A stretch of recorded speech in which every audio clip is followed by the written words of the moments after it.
Bonjour et bienvenue dans cette nouvelle série de tutoriels sur ChatGPT. Aujourd'hui, nous allons apprendre à créer un GPT. Dans un premier temps, j'aimerais vous demander si vous avez n'importe quelle question sur ChatGPT, comment mieux s'en servir, n'importe quelle question qui concerne ChatGPT ou VoiceFlow, dans mon cas aussi. N'hésitez pas dans les commentaires à me poser la question et je me ferai un plaisir de vous répondre ou d'en faire une vidéo. Donc dans un premier temps, qu'est-ce que c'est un GPT? Parce qu'on pourrait utiliser la fonction de base de ChatGPT pour répondre à nos questions. L'intérêt d'un GPT, c'est qu'on va pouvoir lui donner une base de données. On va pouvoir donner un contexte, on va pouvoir lui donner un prompt de base, pouvoir faire beaucoup de choses pour qu'il soit déjà paramétré pour une tâche précise. Ça va être très pratique. Donc dans cette vidéo, on va apprendre à créer un GPT correcteur qui vous permettra de, dans n'importe quel contexte, si vous voulez envoyer un message, un mail ou n'importe quel contexte, si vous voulez envoyer un message sans faire aucune faute, ce correcteur est très pratique, ce GPT est très pratique car il corrige automatiquement vos fautes. Si je lui écris par exemple, j'apprends à créer un GPT, il va me répondre le même message, mais corrigé cette fois-ci. Donc là, j'aurais juste à copier et à envoyer le message à la personne à qui je vais envoyer sans faire de faute. Donc, comment créer ce GPT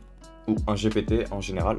Vous allez dans cet onglet-là, dans Explorer, et vous allez avoir créé un GPT. Dans mon exemple, par exemple, moi je vais vous montrer donc Explorer, je vais aller dans mes GPT. Voici les GPT que j'ai créés, ou en tout cas quand j'apprenais à m'en servir.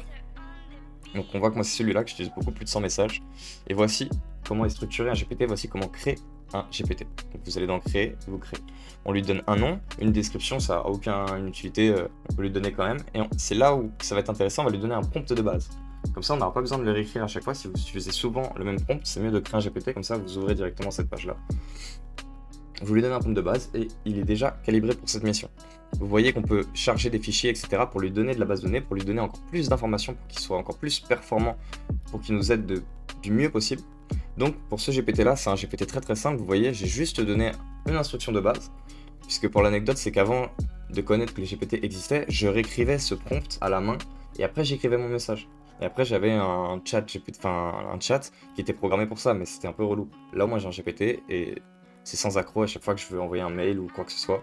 Je peux utiliser ça pour avoir une belle correction, sans dénaturer mes propos, sans dénaturer mon langage, et en restant naturel. Donc ce prompt, je vais pouvoir vous le donner, il sera dans la description si vous voulez créer votre propre GPT. Je pourrais vous partager le lien, mais c'est mieux que vous appreniez au moins la démarche, comment on fait. Et vous allez voir que dans d'autres tutoriels, on va pouvoir créer des GPT plus intéressants pour coder en VoiceFlow. Moi j'ai un GPT donc que j'ai appelé Coder VoiceFlow, où je lui ai donné toute la data de VoiceFlow. On va pouvoir lui donner tout, moi je lui ai donné toute la documentation de VoiceFlow et comme ça il peut m'aider du mieux possible. Donc voilà, c'est déjà la fin de ce premier tutoriel sur ChatGPT.